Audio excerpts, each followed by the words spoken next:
today, what I thought we would do is we'll do a wee recap of the last couple of days and just have a wee kind of overview of the stuff we've covered. And then we're going to have a wee look at collaborating more and where your documents go when you share them in SharePoint or share them in Teams or that kind of thing. Another wee overview of OneDrive and how that integrates with the rest of Office 365. So, this is our team that we created on Tuesday. We can see here we've got our General tab, we've got our Development 1 tab, we've got our Finance tab. Finance is where we've done most of the stuff.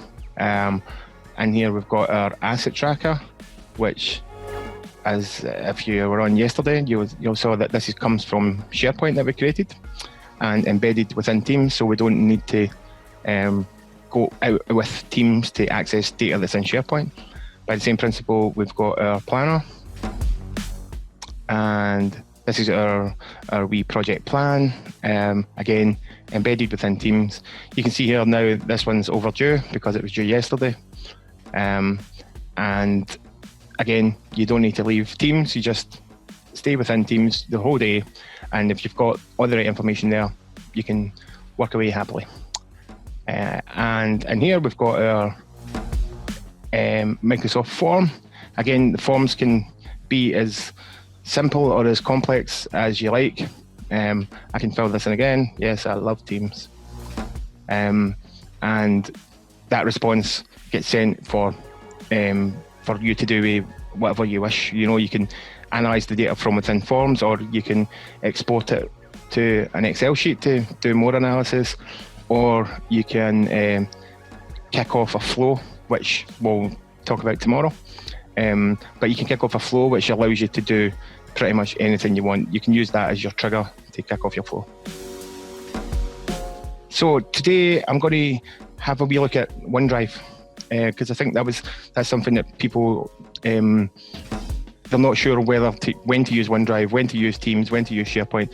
And I think that essentially, like, OneDrive has got to be like a change in your kind of personal habits. I would suggest that from the day that you get OneDrive, you should start saving all your documents there. Anything that you would normally have saved on your personal machine, save it into your OneDrive. Because, like, if it's saved on your personal machine, the opportunity for viruses or ransomware or hardware failure, your machine blows up, it's gone forever. But if you save everything on your OneDrive, then no matter what happens to your PC, it's in the cloud. Open your OneDrive on any PC and you'll have access to all your files and all your stuff that you would have traditionally on your local machine.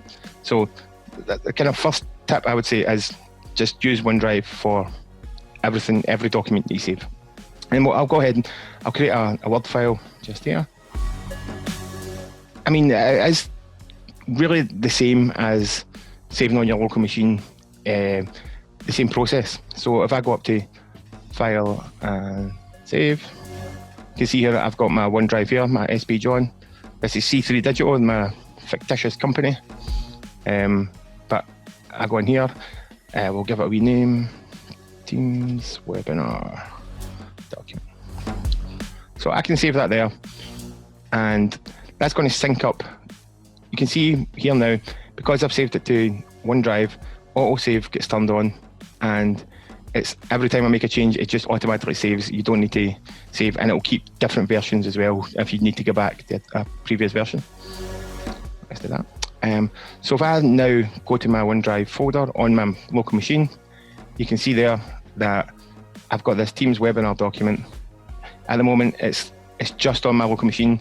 The sync is pending, so it'll sync up to my OneDrive soon. So if I look at my OneDrive on the web now, I think I remember yesterday, in fact I'll close that. If you want to access any of the Office 365 tools, I think the easiest way to do it is always go to portal.office.com, log in with your Office 365 account, and this is the screen that you'll get.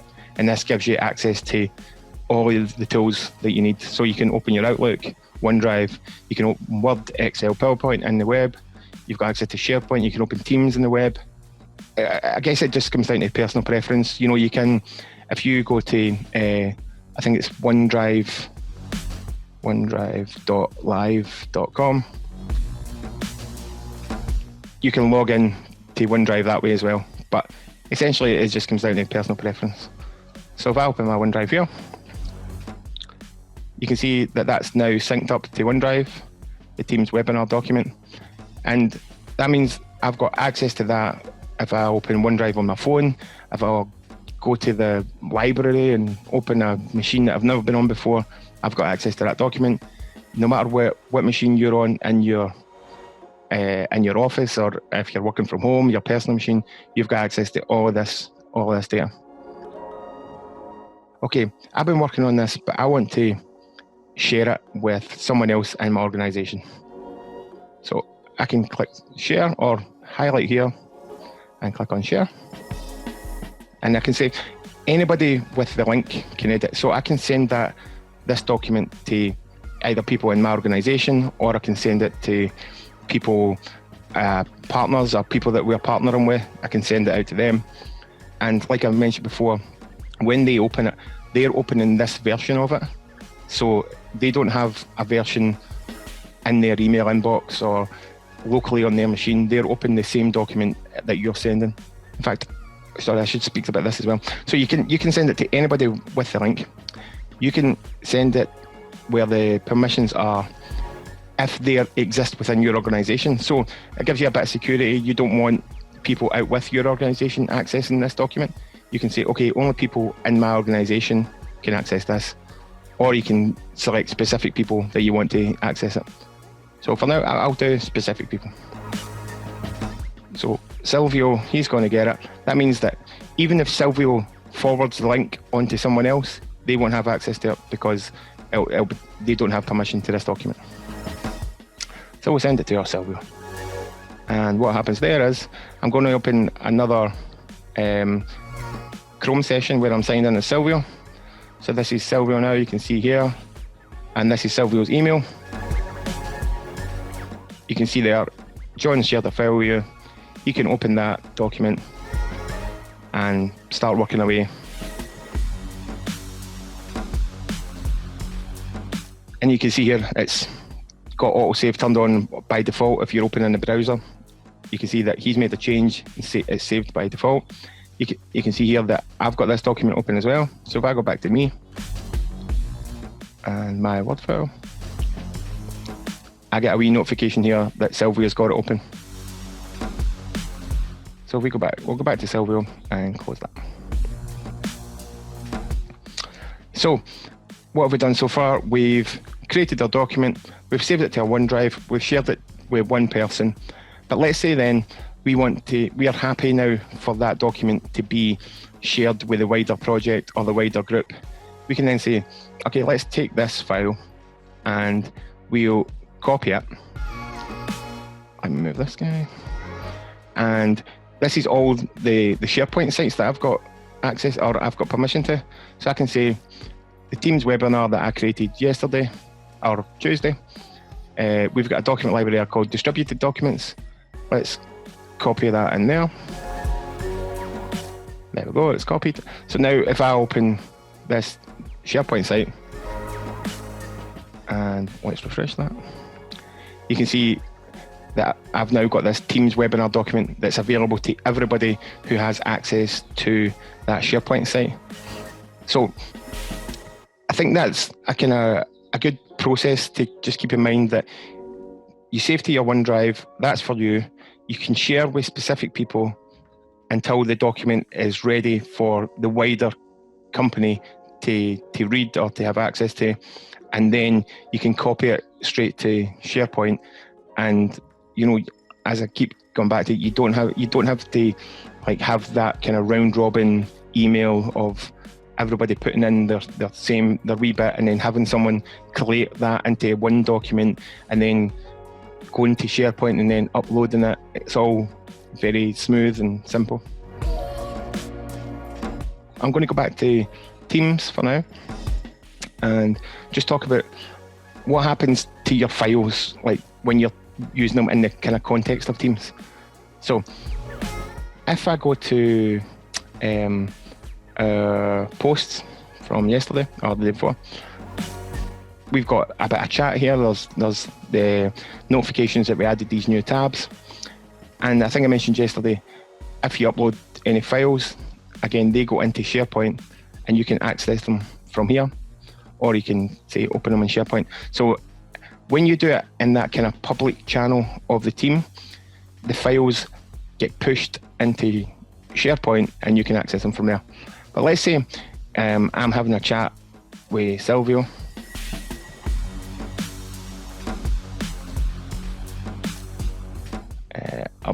Oh yeah, so here as well, you can either say, I want to upload a file that I've got on my computer, or you want to pick a file from your OneDrive. So for now, I'm going to upload one from my computer. There's a cool wee graphic that shows you when to use Teams and when to use SharePoint and when to use OneDrive. So I'll upload that. Send that to Silvio. So now what's happened there is that's used like my OneDrive and his OneDrive to push that file. So if I go to Silvio's Teams now, you can see here he's got a wee chat notification to say, hey Silvio, there's that document. But then what I can then do is I can go back to my OneDrive, and if I go to this wee shared part here, I can see what I've shared and who I've shared it with. So that's that file there that I've shared with Silvio. So if you know that you've shared something with someone and then you think, oh, I don't want to share that anymore, this is where you should go to for the admin of that, is to go and say, right, I've shared that, but I want to stop sharing that now, or I want to share it with someone else. You can manage the access here and say, okay, I want to take Silvio out of this. Or even if you want to just say, I want to make it read-only, so Silvio can't edit the document, he can only read it. This is where you manage that kind of stuff. And by the same token, if I go to Silvio's OneDrive and I go to shared with you, I can see what other people have shared with me. So let's say you've got 15 chats here and you remember that somebody sent you something. You don't need to go through all the chats and try and figure out when they sent it to you or who it was. You can go here and you can view everything that's ever been shared with you. If you're more familiar with saving to your local machine or anything like that, there is a OneDrive folder or a OneDrive app that you can download to your phone or download to your machine, and that'll give you this drive that mimics like a traditional Windows Explorer view. And you can do the same kind of thing. You can right click and say you want to share it.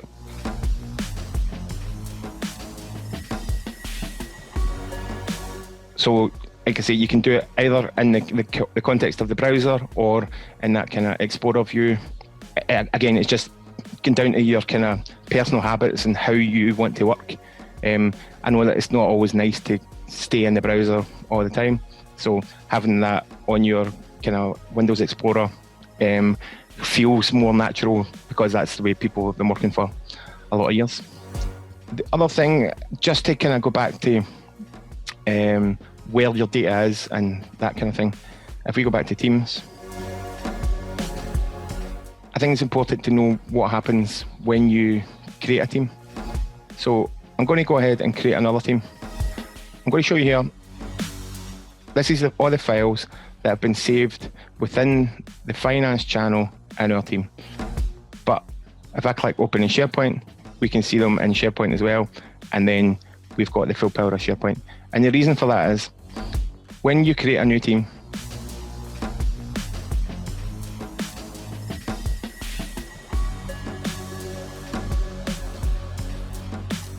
easy as that to create a team. Again, within your company, you should have your own kind of governance on who can create teams, and make sure that there's procedures in place for like people requesting teams and then getting them created, rather than everybody just creating teams all over the place, because you end up with like 5 board teams or 5 management teams, or all called different things. So if you can try and instill some governance, that's great. We'll skip that again. And if I go to, you can see now I've got my Teams webinar team, and I've got my new team here.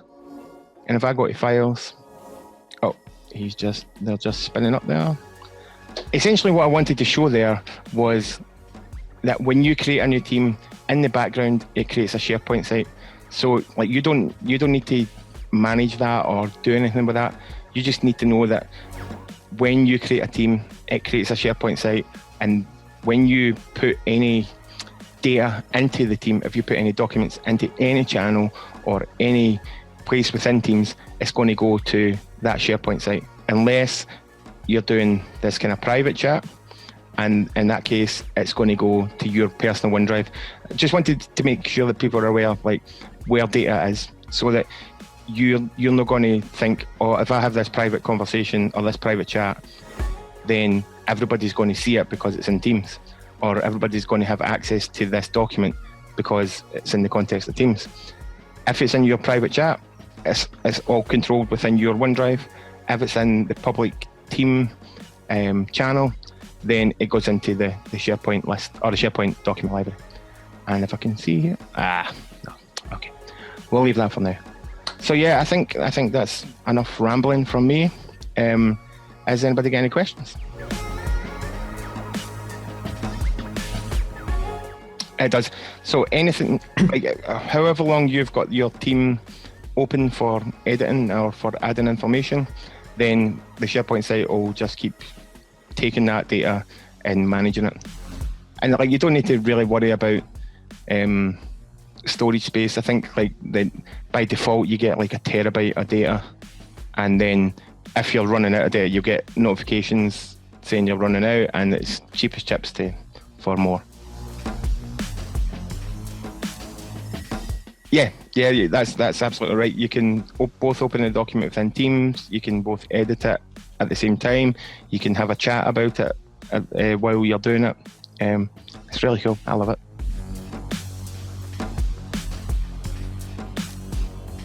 I think as long as you have a kind of a communication with each other, to say, like, I'm working on this part, if you work on this part, in general, it works fine. I don't know exactly how it determines like what I'm going to save or what I'm going to use. You know what I mean?